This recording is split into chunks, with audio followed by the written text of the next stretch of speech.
What's up, everybody? I'm Marcus. I'm Ryan. And together, we are the Northwest Sports Fanatics. It's that time of the week, NBA weekly power rankings, ballin'. All right, so we're going to start it off here with the Northwest Sports Fanatics top 5 power rankings. We got less than 20 games left in the season. Yes, here we go. Number 5. Cinco. We are going to have to go with the Miami Heat. The Heatles. The Heatles, 46-19. They had a pretty off week, but good enough to be in the top 5. 2-2 last week. You beat the Rockets and the Cavs. Mm-hmm. So those are games that are, Rockets is a tough one. Cavs you should win. But then you lost to the Nets and the Nuggets. Wow. So a little disappointing losses for the Miami Heat. And to me right now, it doesn't really look like they're going to catch Indiana for that number 1 seed. I hope they can to make it interesting, but we'll have to see. They do play the Celtics tonight. So if they really want to catch them, they're going to have to take care of business tonight. LBJ, he's averaging 27 points per game. Wade and Bosch, 35 points per game. They're kind of resting Wade with his knees, kind of making sure that he can make it all the way. I do like what I'm seeing from Ray Allen, Mario Chalmers, Beasley, Cole, Battier, Birdman. They're starting to kind of get it together, but they're starting to kind of pick it up. But they are still lacking a little bit of swagger. I don't really feel like I did in the past few years where you're like, okay, this team is the ish. They are going to go to the finals. Right now, I'm kind of 50-50. I don't really know if they can make it, but we'll have to kind of wait and see. But they are improving, which is a good thing. What have you seen from the Miami Heat? The Miami Heat. One thing I noticed about the Heat as of late and this season is D-Wade. Okay. Everybody gets on him saying he's in the decline and his knees are hurting him, which is true. Yeah. But he's had the best field goal percentage of his career. He's shooting 55%. That's the best of his career. And to me, the Heat are the Heat. I'm not worried about the Heat because, once them lights come on, LBJ and Flash and Chris Bosh, Chalmers and the crew, they all going to come to play. And when you got the best player on the planet and arguably top 5 shooting guard of all time, they're vets. They know what they're doing. So I'm not too concerned about the Heat at this time. And I also see a little bit more confidence from LeBron, a.k.a. King James, after the broken nose. Yes. In those first couple games, it was pretty bad. He couldn't get to the free throw line. He was very tentative, passive. Wasn't really wanting to go in the hole and mix it up with the big boys, the big trees down there, maybe getting afraid to get hit in that face again. That nose But now, in the last few games, he's been throwing down some monster dunks, making some posters out of people. So I think they're starting to get that confidence back, and they're going to need King James obviously in this playoff time to really take it to that next level. So shout out to the Miami Heat. I think they will be higher in this top 5 as we get closer to the end of the season. So shout out to the Miami Heat. Let's move forward to number 4. Quattro. This was kind of tough. We were kind of talking back and forth, but I think we're going to have to go the Indiana Pacers. The team that was pretty much the most consistent, almost 3/4 of the season. They're 50-17. Nice week for them last week. They went 3-0. You have victories over the Sixers, the Pistons in overtime, by 8, and then the Sixers again. And obviously Sixers are tanking right now. They're trying to get, Jabari Parker or someone in that draft. So those are games you should win. You play the Knicks tonight.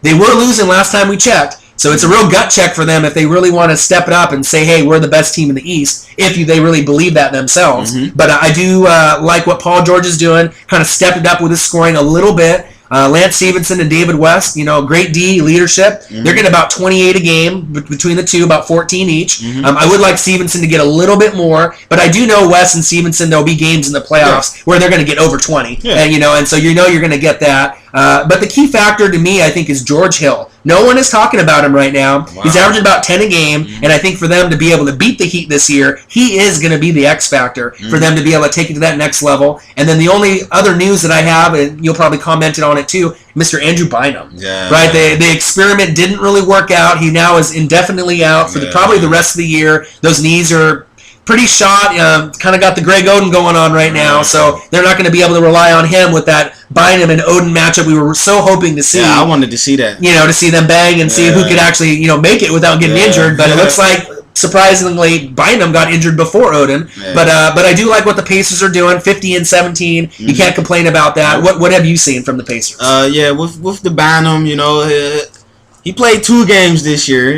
He got pretty solid averages, though. 11 points, 9 rebounds in 2 games. That's pretty solid. Right. But you can't count on him. Too many knee issues, which I think has ruined his career the last couple of years. I think so, too.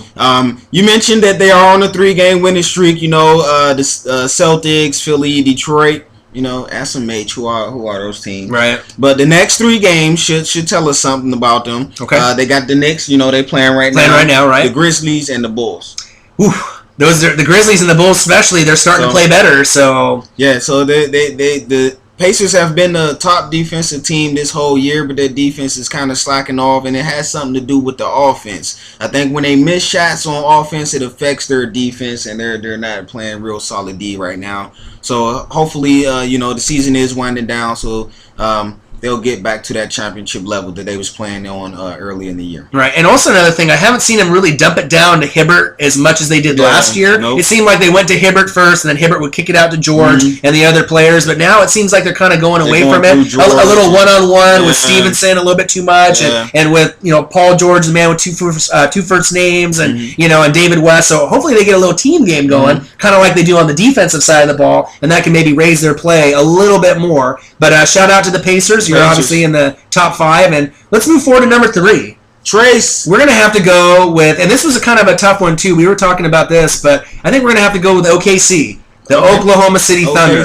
All right, so they're 49-18. Pretty good week for them. 2-1 last week. You had victories over the Lakers and the Bulls. That Bulls one was pretty impressive, but you lost to the Mavericks. Nothing wrong with that. They obviously got some good players there with Dirk, and then they picked up obviously with free agency a pretty good players obviously there as well. So we're gonna have to see with Monte Ellis. He's playing pretty good, but we'll have to kind of see. They do play the Cavs tomorrow, so we're going to have to kind of see how that pans out. But KD, a.k.a. Slim Reaper, which he doesn't like, a.k.a. Durantula, he's on the peak of something great right now. He scored 25 points, in 32 straight games, This is right? ridiculous. This is ridiculous, right? And the only person to have more, surprisingly, it's not really that surprising, MJ, the greatest of all time, Air Jordan himself, Michael Jordan, 40 straight games in the 1986-87 season. So KD might be able to break that record. Right there, right behind him. He's right there, and we got about 15 to 18 games for most teams. So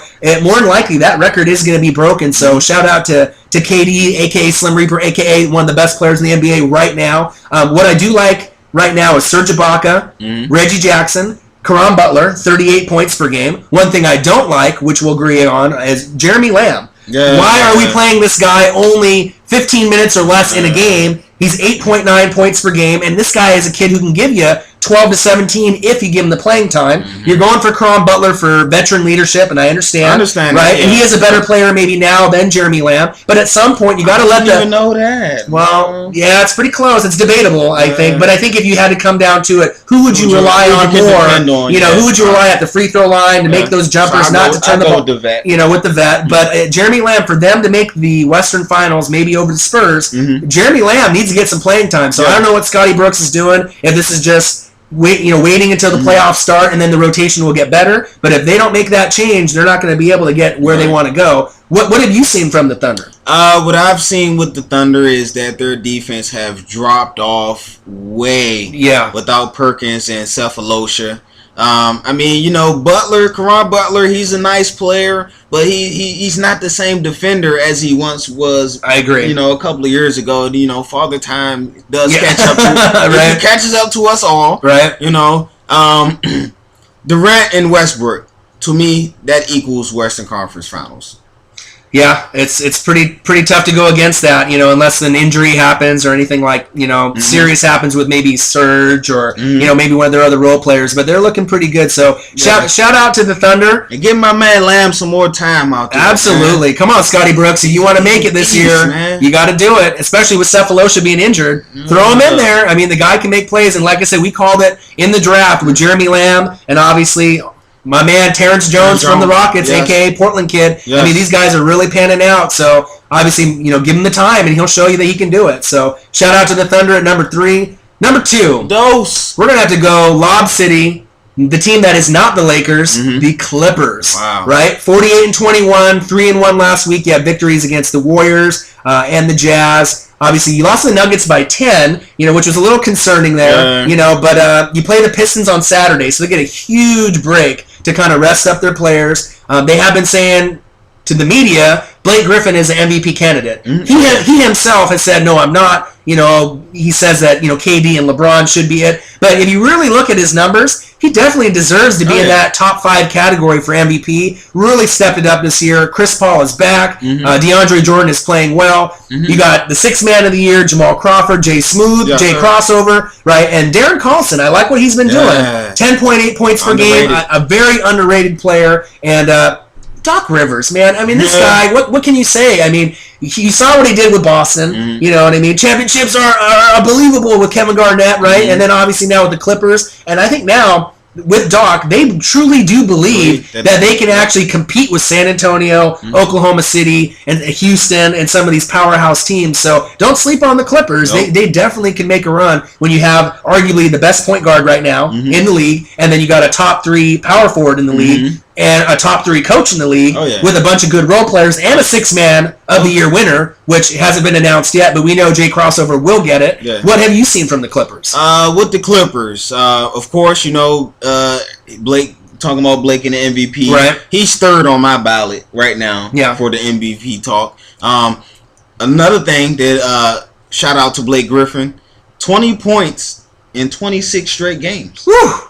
I mean, that's not KD hot, right? But that's still awesome for Blake Griffin, especially for a guy that considered couldn't shoot a jumper. Right. You see how far his game has evolved into the next level as we was watching the NBA countdown, and Blake has quickly transformed into the one of the top 3 players to watch in the league. Absolutely. Still no JJ Redick and Jay Crossover, Jamal Crawford. He's still a little injured. So you got to give credit to Doc Rivers. Absolutely. The 2nd best coach in the NBA, hands down. Right. So that's what I have to say about the Clippers there. So that's what we're looking at number 2, Lob City, and we'll see if they can catch our number 1 team. Number 1. Who's been kind of sitting there for a little bit. Drum roll, please. And our number 1 team in the NBA, surprise, surprise, the OGs. Right? The San Antonio Spurs. The Spurs. Right? The team that we always talk about, can they ever go away? Are they ever going to get bad? And it just seems like as long as Popovich and Duncan and Ginobili and Parker are there, they're never going to be bad. They're just too well coached. 50-16, 3-0 last week. You beat the Blazers, you beat the Lakers, you beat the Jazz. Very impressive. You play the Lakers tonight. I expect them to mop the floor with the Lakers with no Kobe out there. A couple key stats. I'm going to throw one of them out, and I know you have a couple too.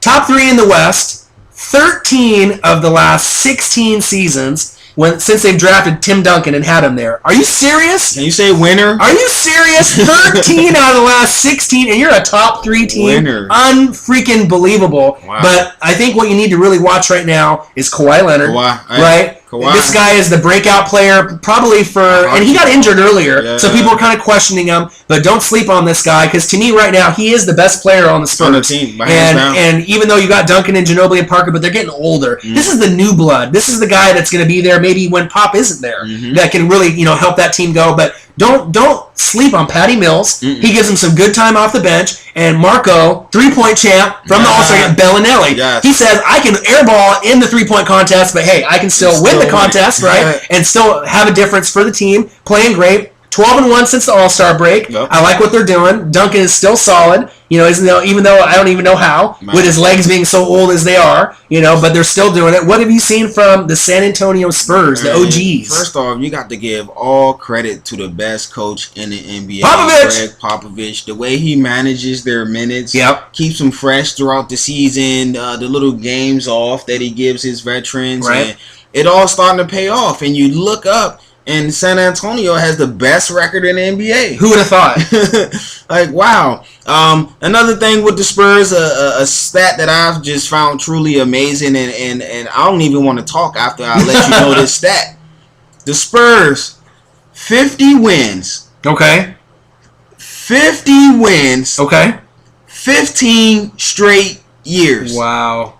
And for those who don't know basketball, there's 82 games in a regular season. So that means they're going 50-32 with half of the games on the road, right? Not all these are at home. Right. And they're only losing 32 games or less in that stretch. Unfreaking believable. Straight years, man. I don't even know what. I can't even follow that up. Yeah, and the crazy thing is they could make the Western Finals again this year. It wouldn't be crazy to think, even though the Clippers and the Houston Rockets are the sexy team, because they got the all-star players, the guys in the commercials, the flashy players. But what has the NBA told you over the years? Sometimes it's not about that flash; it's about that grit and that in the paint, throwing the elbows, working together, and a team, a true team. Obviously with all the guys playing together, the main 12 on the rotation in the roster, and that's really what you need. So Spurs. So shout out to the Spurs.